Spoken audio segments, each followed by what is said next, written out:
We are here with Ghassan Fayad, founder and president of KNGFU, Canadian digital media production. His web doc, Life on Hold, is an Al Jazeera interactive documentary about a Syrian refugee in Lebanon. What is a digital media production company?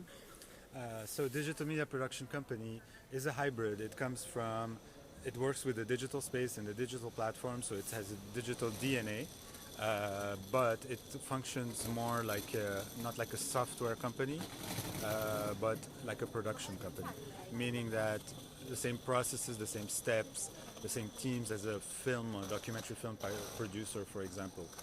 That's the kind of team we have, meaning creative team, writing team, then when we move into production, programmers, developers, cameramen, editors, etc. We put together the team, we finance the production, and then we do it step by step. So it's a mix of digital or web company, software company, and a content production company, a hybrid into one company.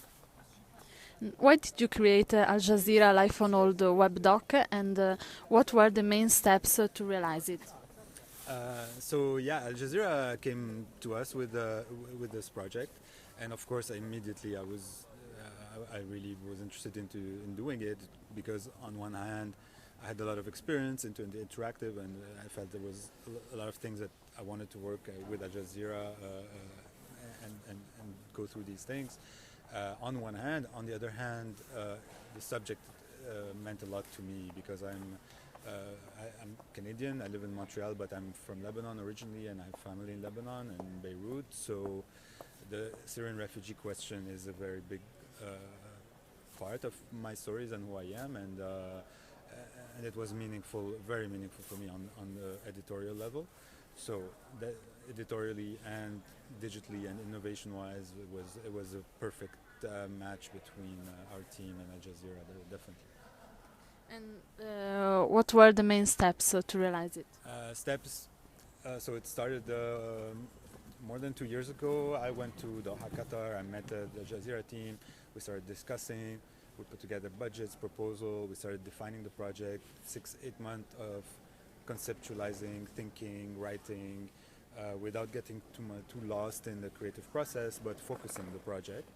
And then when the project was focused and we had a direction into production, another 6-8 months into production, which means on one hand video production, shooting, editing, post-production, etc. On the other side, technical side, programming, integration, development work, and then last phase is to put it all together and connect all the parts and put it online. So 2 years total for the whole process. And why did you choose those 10 stories? So the objective in the beginning was to show a large variety of realities, meaning refugees. There is all sorts of background stories. There is young people, old people, people who come from different regions, from rich, poor families. So we wanted to show that it's not always the same stereotype. There's different stories to be told. At the same time, we can't tell 1,000 stories. In terms of production, we had to limit it to something reasonable. So 10 portraits is already a lot of work. If you think of each portrait, all the things that it has to have 10-minute videos, extra videos, percentage moments, etc. So each portrait is a production. 10 was a good number between showing enough variety and different sides of the story, but at the same time keeping the production doable, feasible, reasonable,